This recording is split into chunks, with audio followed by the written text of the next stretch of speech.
Howdy boys! In this video we're going to be ranking the vehicles that have released so far with the Los Santos Drug Wars DLC after day 1, from worst to best. This is just my opinion, you guys are very welcome to disagree with me, so I'm not going to waste any time and let's get into it.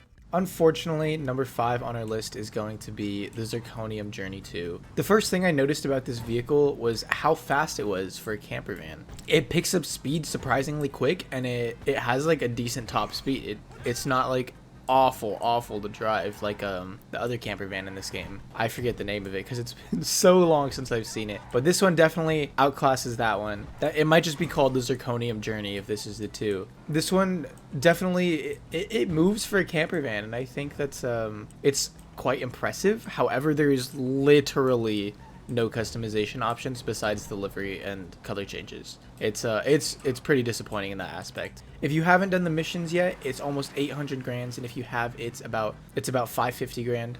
Do I think it's worth your money? Like, not quite. I just wouldn't personally spend 800 grand on a, I mean, I did. I literally did. But if I weren't making videos, I probably wouldn't buy this thing, knowing its performance and reviews and whatnot and customization.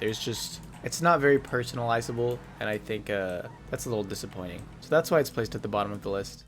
At number 4, we have the BF Surfer Custom, our very own hippie van. The performance of this car is like incredibly disappointing. Like, let me just say that right off the bat. It is so slow. When I'm on the highway, I'm barely moving faster than traffic. However, I think Rockstar put an immense amount of effort into the customization options for this car, and so it just like look at it. It looks beautiful. Yeah, my main issue is really just with the performance. It's so slow. It is so slow. It really takes a long time to get up to speed, and its top speed isn't very good either. I will vouch for the handling. I do think it can take its corners and whatnot, and so I think you know, for a car that's only like 600 grand and it has a ton of customization options, it's worth your money. It's definitely a very valued car, so that's why I placed it above the Zirconium Journey.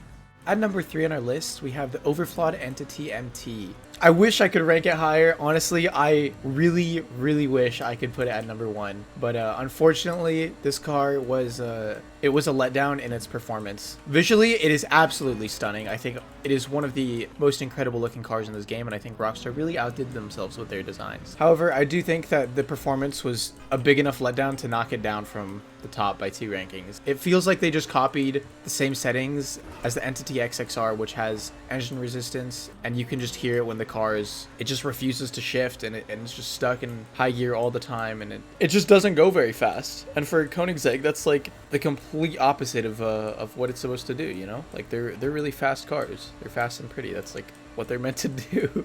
So visually, I do think this car is stunning, but performance-wise, I really don't think it deserves any higher than this position. The customization was pretty decent, but I think overall this car is just so I just don't know if it's worth the $2.5 million you're going to be spending for such a low performance car. At number 2, we have the NS300R. This car is equipped with Amani tech and does have slick mines as well as armor plating to allow it to take a few missiles. If you guys haven't checked out the armor testing video on Harmon's channel, you should definitely go do that so you can see how it compares to other Amani tech vehicles. But it does take 4 missiles. I think there's a lot of customization option on this car, which is really nice. The only thing is it doesn't have any guns, so it kind of just makes you question whether or not it's like the most worth Amani tech vehicle. Of the 3 that we tested in Harmon's video, it was the worst one, actually. Not by a whole lot. It had the base requirements of, you know, what an Amani tech vehicle should be. It took 4 rockets. It's got some weapons, and the only real issue was that it doesn't have anything that makes it stand out compared to the others. But it's by no means a bad vehicle. It's a very pleasant drive, actually. Feels really good. Sticks to the ground. Has a decent top speed, and yeah, just not really very few disappointments with this car. The only thing is that maybe it's priced a little bit high. It's almost 2.1 million. However, I do think it's worth your money. It's at least very close to a justified price tag. At number 1 on our list, we have the Declasse Tulip M100. This car doesn't have anything super special about it. It's kind of just the least disappointing of all of the cars from the DLC. So by process of elimination, I do think it's the best. However, it does have some things that I can compliment it about, you know? Like, it's got for a muscle car, it doesn't handle incredibly poorly. There is like a little bit of grip that exists, which is really nice because a lot of muscle cars are they're pretty slippery handling. So this one is definitely, it feels really good to drive, and it has a ton of customization options. I was actually very pleasantly surprised because it looks pretty boring when you first buy it off of the Southern San Andreas shop. So a ton of customization options. That's like super sick always. And yeah, that's going to be it for this list, guys. Drop a like if you guys enjoyed the video, sub if you guys are new to the channel, comment down below and let me know if you guys agree or disagree, and what you think about the cars in general. So with that being said, I'll catch you boys in the next one. Peace!